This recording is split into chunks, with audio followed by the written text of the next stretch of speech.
Hey everyone, hope you had a great weekend and welcome to the daily analysis for Monday, November 12th.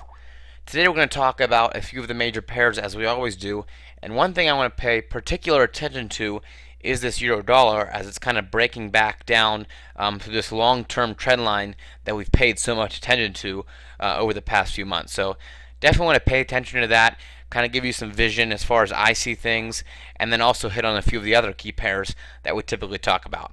Alright, before we get into that, let's take a look at our news like we always do and make sure that we're aware of what major announcements could affect the things that we talk about in the technical side. Alright guys, and as we look at the news tomorrow, a few things stick out.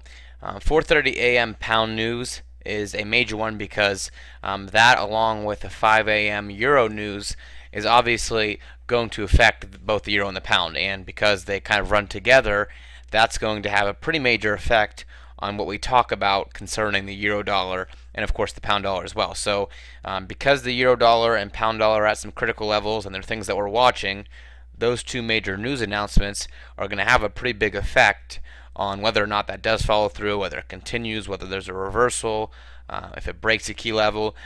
All of that is going to probably be pretty reliant on how these news situations turn out for both the pound and the euro. Okay, so those are two that we're going to want to pay attention to. And one thing that's nice about the pound and the euro news, especially for people like me who are in the Eastern time zone, is that those are happening in the London session. So they're already happened. There's already news out by the time I begin to trade, and so I already know what happened, and I can kind of base my 8:30 a.m. to 11:30 a.m. Eastern time trading on what I already know about the euro and the pound. So that's one of the benefits to being in our time zone, and of course that would apply to people, in the London zone for the Asian news and vice versa. You're always, one session ahead of previous news.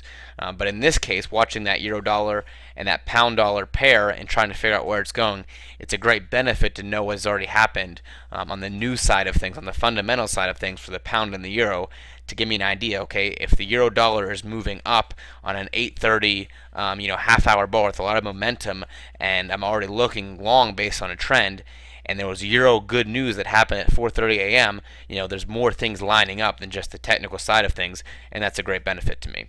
Okay, so all of that just to say that that news will impact what's going on, and of course if it's complementing a trend that's already forming, that just makes it all the better. So we'll definitely want to pay attention to that news. And then also 4:45 p.m. New Zealand news, another red tagged event that we're going to want to pay attention to. Alright guys, so that's it for the news, and then let's hit our terms quickly and we can jump into the charts. Alright guys, and basically our terms just say that we're not licensed or qualified to provide investment advice, and that what we do concerning the daily analysis is simply for your educational benefit and not a way of telling you how to risk your own money. Alright, so it is important that you understand that based on the guidelines that we're limited to from the United States government. So I want you to understand those, and please do pause the video and read through those thoroughly if you do not know exactly what they contain. Alrighty, let's move over to those charts. And so again, the euro dollar is breaking down through that major trend line that we talked about, and again, it's something that we've talked about for so long because that area has been in play for so long. And if we take a closer look, let me zoom in on the chart here so we can get a closer look.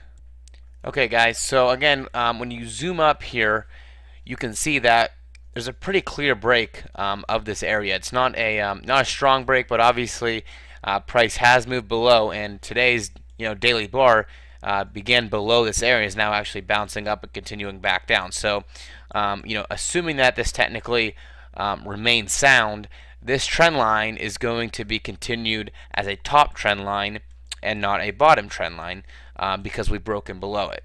And so from a long-term perspective, if you assume that price will stay below this trend line and keep this trend continue to the downward direction, there's going to be a lot of great opportunities to short the euro dollar.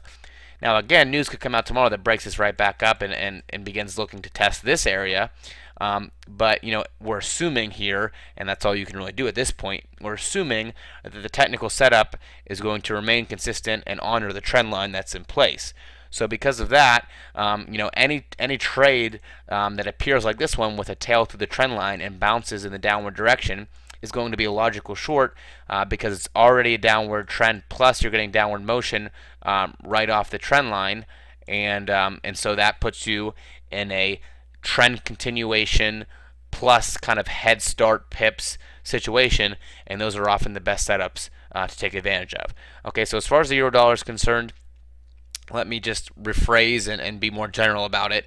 If it is going down and it remains to go down, and this trend line is in play, any type of shorts that show momentum bounces back toward the downside off this trend line are going to be very logical, very sound trades as long as it remains intact. Okay, so that's the euro dollar, and now let's take a look at the pound dollar and see if it is the same or if it's actually quite different.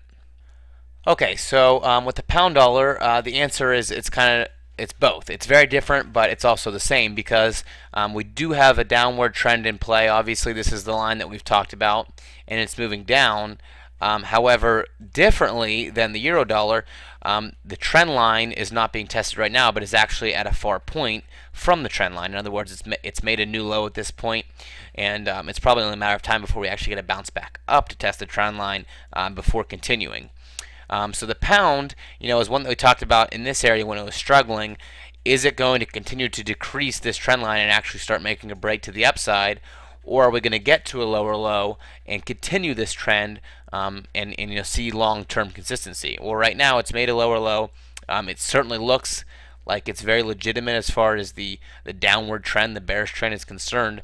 And so if it were to bounce up at this point and test this trend line again, then it would only make sense to take shorts again based on this trend line because the downward trend is very much intact at this point now that it's made a very strong lower low with yesterday's bar being so bearish.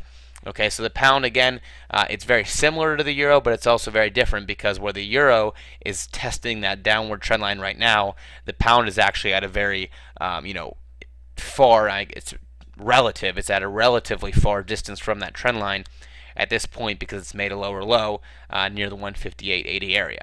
Now, again, with the pound dollar, this trend line, if it continues to be respected, is eventually going to have to get down into this area right here where we had major support. So when it gets down to here and begins, testing this level, things should get very interesting with the pound dollar, and we might look for a wedge that develops if it gets down to here and then a breakout to one side or the other based on that wedge, which will create some very interesting trades as well. So both the pound and the euro, in my opinion, have a lot of potential both now and in the future as far as long and short trades are concerned.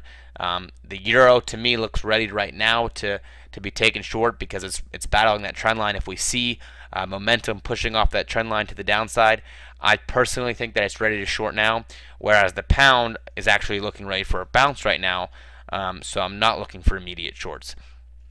However, the pound, I think, has great short potential if it bounces back up into that trend line. Okay, so both, in my opinion, a lot of great potential there.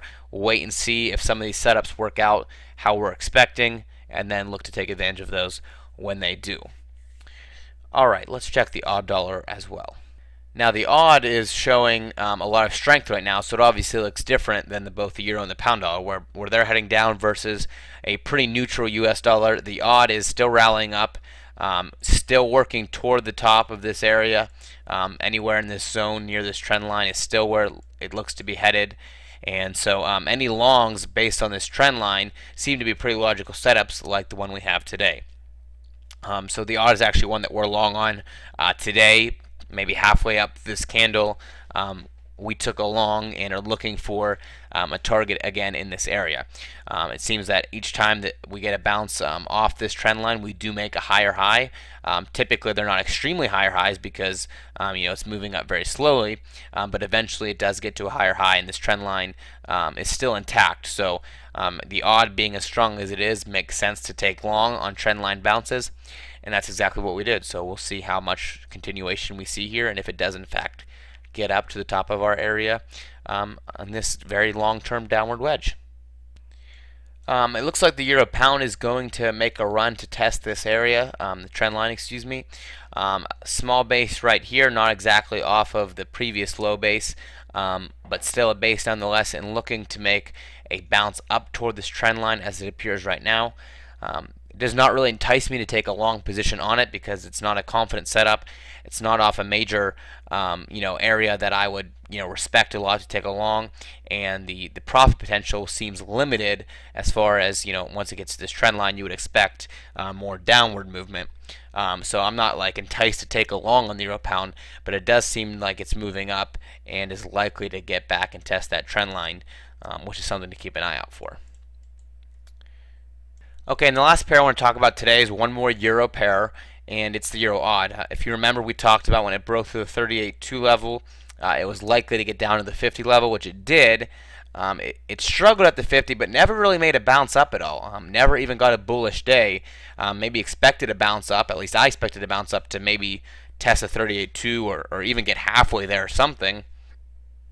But we didn't see any type of bounce really, and now it is actually breaking through the 50 level and continuing to head down. So the EURAUD really still on a tear to the downside, since I guess this bar was really the momentum bar that got us on this tear to the downside, and it is really moving down since then. So certainly looking like a very bearish trend right now, and breaking through more and more levels every week.